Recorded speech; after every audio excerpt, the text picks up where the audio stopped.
Namaste friends, my name is Sandeep. Friends, today we are going to learn tree pose or Vrksasana. If you see a tree, how the tree is firmly rooted, deeply rooted, and also it is extended at the same time. So this asana helps us to learn how we can remain grounded, we can remain rooted, and also we can extend ourselves by allowing the spine to come back to its natural curvature, or how to make the posture nice and steady. Also, it is a balancing asana, so ability to balance well improves. Anatomically, if you see, it actually affects the legs, affects the upper middle back, lower back, and also it affects the shoulder and the arms.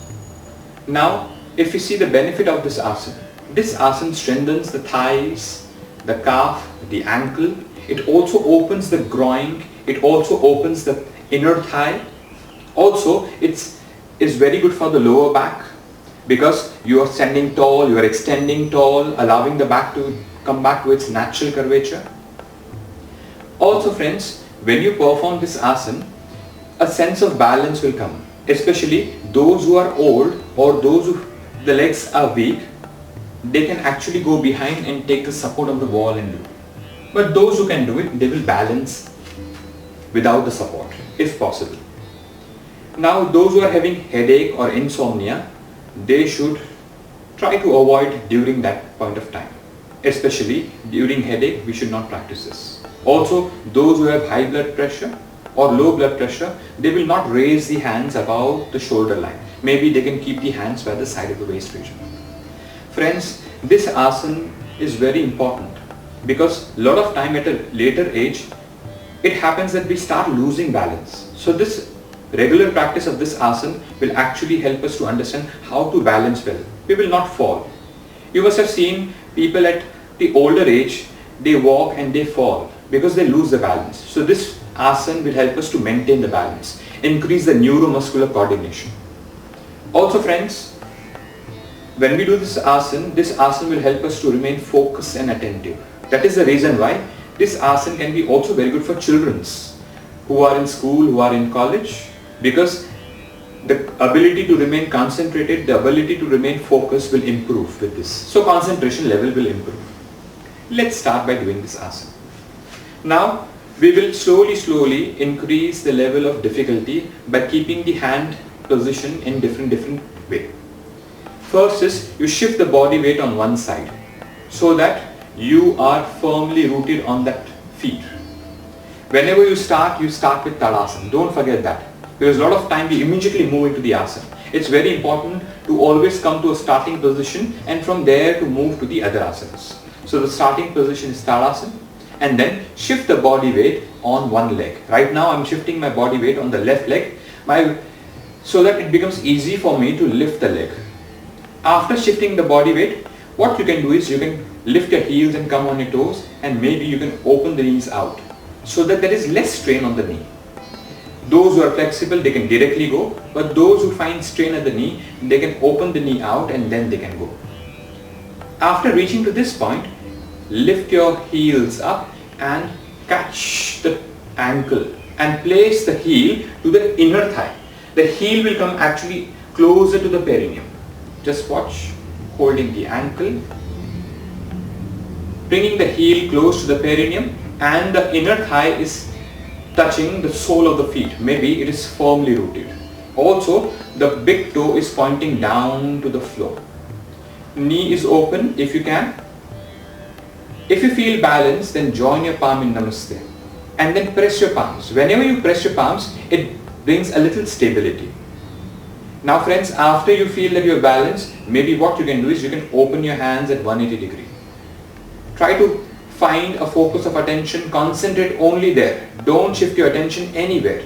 The more you keep your attention focused at one point, you will find that it becomes easier to balance. So, balance, and also the feet which is down, let that feet be firmly rooted on the floor. Hands are opened, balanced, so that if you are losing the weight, you can actually use your hands to balance.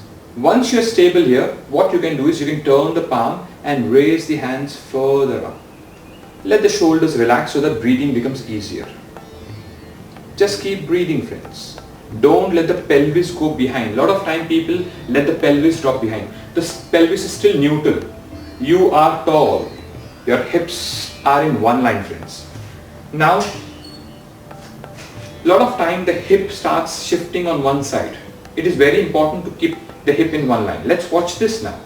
You place the heel and then placing the sole on the inner thigh, and then the hip starts shifting. No, it's very important to keep the hip aligned. Both the hip are in one line. And then balance. Once you find stability, then move further forward. Make sure that the pelvis is neutral. After you feel that the pelvis is neutral, your lumbosacrum region is nice, long and tall, tucking the tailbone a little in. If you feel you're balanced, open your hands, balance yourself here nicely. And then, if you are comfortable, raise your hands further. After raising the hands further, make sure you're breathing.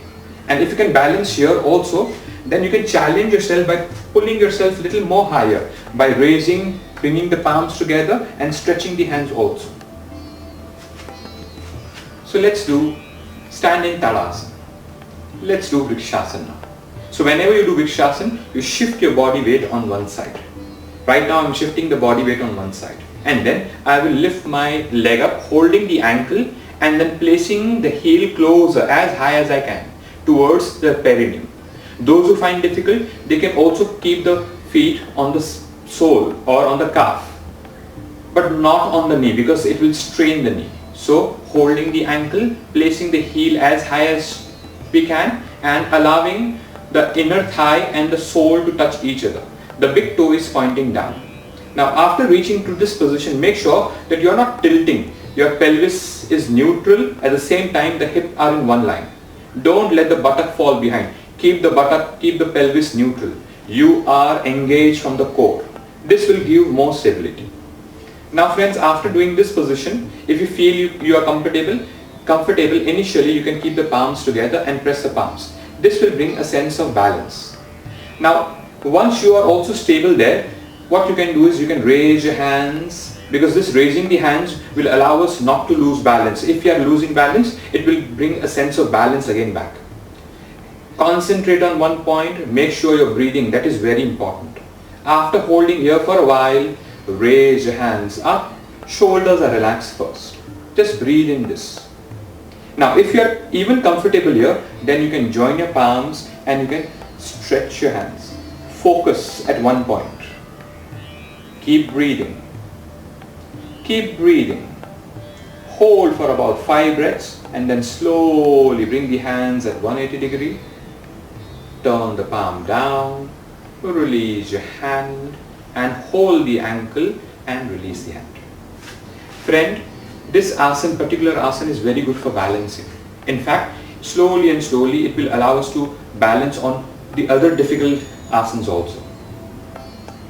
Balancing is a very important aspect of life. Let us balance by doing this asana, and also let us balance our way of life. Let us also balance the way our body, mind functions. Friends, if you like my video, hit the like button and don't forget to subscribe. Also, if you have any doubts, any questions, you can post, we will go through it. If you subscribe, you will get all the new updates of our videos. Friends, see you soon. Thank you. Namaste.